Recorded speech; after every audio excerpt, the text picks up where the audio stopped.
Mefibosete, um homem aleijado desde a infância, esquecido, desprezado, mas que, após uma reviravolta surpreendente em sua vida, foi recebido com honras em Israel, a ponto de se assentar à mesa do rei. Esta história é bem conhecida, afinal, para muita gente, Mefibosete se tornou símbolo de alguém que foi da pobreza à prosperidade, da humilhação à exaltação, do esquecimento à nobreza. Mas e se eu te disser que a história não termina nesse ponto? É isso mesmo. Há uma outra parte nessa história que, por algum motivo, as pessoas não gostam de falar, de pregar ou de cantar sobre. E talvez seja porque, dessa parte da história que é pouco lembrada de Mefibosete, ele foi traído, injustiçado e novamente perdeu todos os seus bens. Sem dúvida, a história de Mefibosete é exemplar, mas não é o tipo de exemplo que as pessoas pensam. Quer saber mais sobre tudo isto? Então assista este vídeo até o final, porque a partir de agora você vai entender quem foi Mefibosete e o que de fato aconteceu com ele de acordo com a Bíblia. Mefibosete foi o filho de Jonatas e neto de Saul. Sim, Mefibosete era filho daquele que foi o melhor amigo de Davi. E tem outra informação importante sobre sua família. Ele era sobrinho de um homem que também se chamava Mefibosete. Então, é muito importante não os confundir. O Mefibosete tio era filho de Saul com sua concubina Rispa, e ao lado de seu irmão Armone, esse Mefibosete esteve entre os homens descendentes de Saul que foram entregues por Davi para serem mortos pelos gibeonitas, naquela história tocante em que Rispa acampou ao lado de seus filhos mortos durante meses para preservá-los da desonra de terem seus corpos devorados por animais. Inclusive, o Mefibosete que é tema deste vídeo, ou seja, o Mefibosete filho de Jonatas e sobrinho desse outro que foi morto, foi poupado da morte na mesma ocasião, justamente por causa da lealdade de Davi para com Jonatas. Então, como esses dois homens aparecem com o mesmo nome, na mesma família e no mesmo contexto bíblico, é importante diferenciá-los bem. O nome Mefibosete tem seu significado exato bastante discutido, pois não se sabe ao certo qual seria a grafia original desse nome, que em algumas versões da Bíblia, por exemplo, aparece como Meribaal, Meribibaal ou Menfibaal, e dependendo da grafia utilizada, pode significar desde herói de Baal, ou Baal é advogado, até oponente de Baal, ou então aquele que despedaça Baal. Nós sabemos que o termo genérico Baal significa Senhor, mas por causa da associação desse termo com o nome de uma divindade cananita, com o tempo, os escribas judeus substituíram a terminação Baal pela terminação Voshet, que significa vergonha. Então, o significado do nome Mefiboshet ou Mefibosete geralmente aceito como aquele que dispersa a vergonha, ou da boca da vergonha. De qualquer forma, não é um belo significado. A história de Mefibosete foi marcada por tragédias e frustrações. Mefibosete nasceu num berço de ouro como príncipe de Israel. Porém, quando tinha apenas 5 anos de idade, sua vida mudou completamente. Seu avô, o rei Saul, seu pai, Jonatas, e seus tios mais velhos morreram numa batalha contra os filisteus. Então, quando a ama de Mefibosete recebeu a notícia trágica de que o avô e o pai do menino estavam mortos e que a realeza israelita havia sido praticamente destruída, ela tentou fugir apressadamente com ele.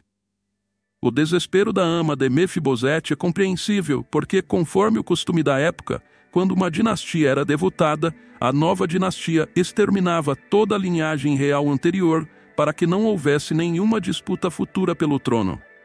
Porém, quando a ama de Mefibosete fugiu com ele, o menino acabou caindo de seus braços e ficou aleijado dos 2 pés. Em seguida, Mefibosete foi levado para Lodebar, um lugar na fronteira de Gileade. A cidade de Lodebar ficava a leste do rio Jordão, e provavelmente também era conhecida como Debir. O nome Lodebar, ou dependendo de sua pronúncia Lodevar, indicava um lugar sem pastagens. Mas diferentemente do que algumas pessoas pensam, Lodebar parece não ter sido um local completamente sem importância. Inclusive, em sua história, Lodebar foi alvo de disputas entre sírios, israelitas e assírios. Aquela ideia popular de que Lodebar era um lugar totalmente insignificante, um absoluto nada, um lugar de esquecimento, geralmente vem de uma interpretação da profecia de Amós, registrada no capítulo 6 do seu livro, na qual, propositalmente, esse nome é corrompido ao estilo semítico, torcendo as vocais para o hebraico insignificância. Ou seja, o profeta fez um tipo de trocadilho com o nome Lodebar para dizer que Israel havia se regozijado pela conquista de nada, pela conquista de coisa alguma, mas não no sentido de que Lodebar era um lugar onde não havia nada, mas no sentido de que a conquista israelita não valia nada. E por quê? Porque seria uma conquista de curta duração e cairia no esquecimento, uma vez que Deus levantaria uma nação estrangeira que haveria de oprimir a casa de Israel. E de fato, logo depois, Lodebar acabou sendo conquistada pela Assíria. E em Lodebar, um homem chamado Maquir, filho de Amiel, se encarregou de cuidar de Mefibosete. E mais tarde, Mefibosete também teve um filho chamado Mica. E a história de Mefibosete realmente ganha destaque quando Davi, já estabelecido como rei de Israel, se lembrou de sua amizade com Jonatas e da aliança feita com ele há cerca de 20 anos, e perguntou se ainda havia restado alguém da casa de Saul por quem ele pudesse mostrar lealdade em honra a essa amizade e a esse pacto com Jonatas. Portanto, desse ponto, Davi adotou um comportamento contrário ao praticado nos reinos da época. Ele buscou um descendente da antiga dinastia, não com o propósito de eliminá-lo, mas com o objetivo de honrá-lo e de agir com misericórdia para com esse descendente. E naquela ocasião, Ziba, que era um antigo servo da casa de Saul, informou o rei Davi sobre a existência de Mefibosete, um jovem aleijado que estava vivendo há pelo menos 15 anos como fugitivo em Lodebar. E muitos intérpretes enxergam na resposta de Ziba ao rei Davi um tipo de preconceito, pois nela Ziba parece enfatizar a condição deficiente de Mefibosete, talvez querendo indicar a Davi que aquele jovem era alguém que não valia a pena, uma pessoa inútil para os padrões da época.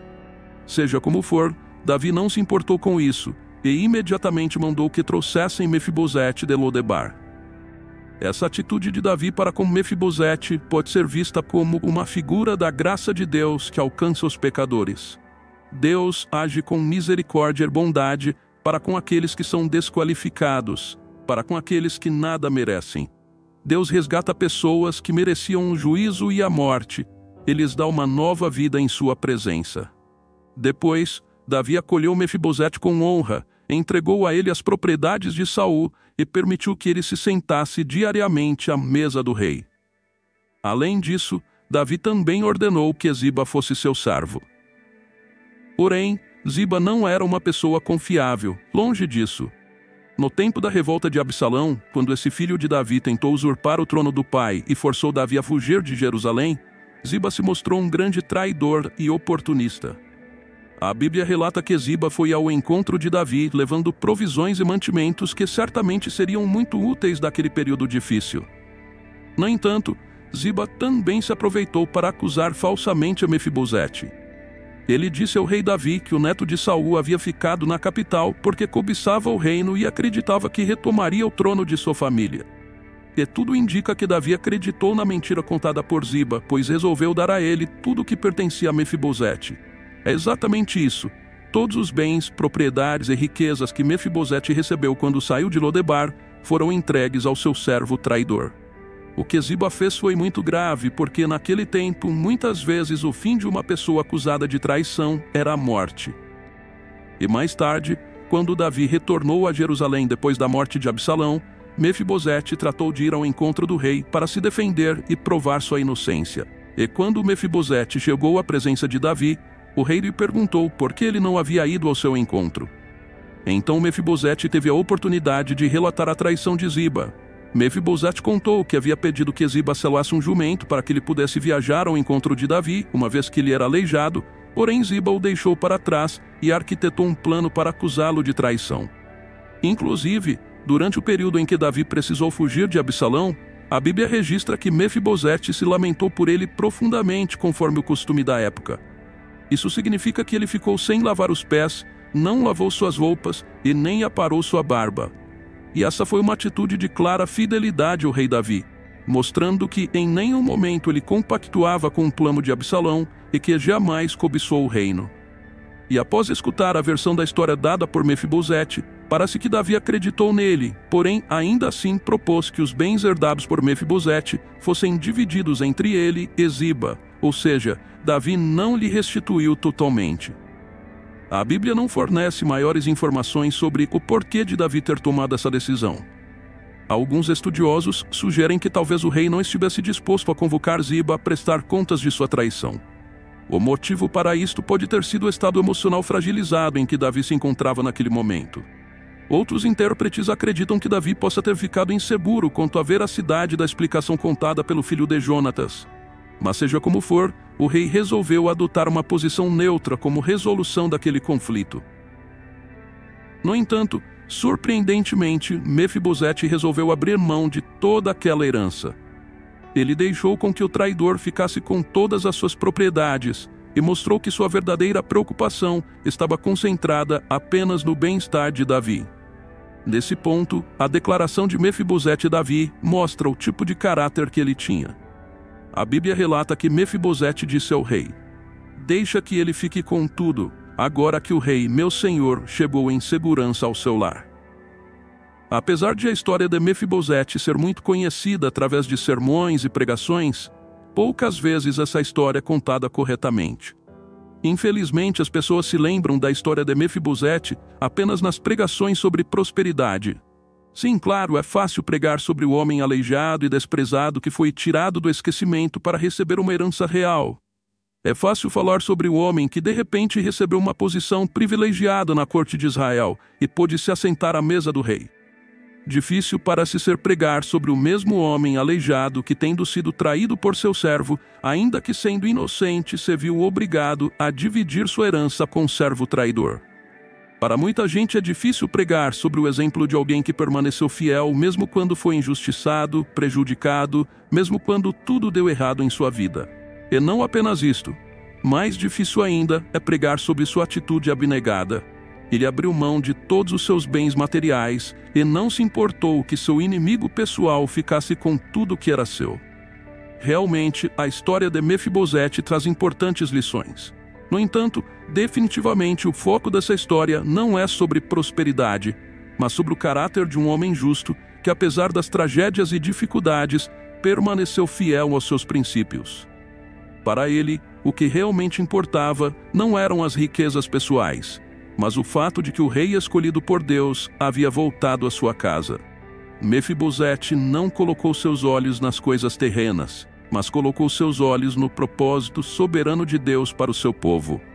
Para Mefibosete, não fazia sentido se assentar à mesa real se o ungido do Senhor não estivesse sentado em seu trono. Para ele, o mais importante era sua comunhão com o rei do que toda a sua herança.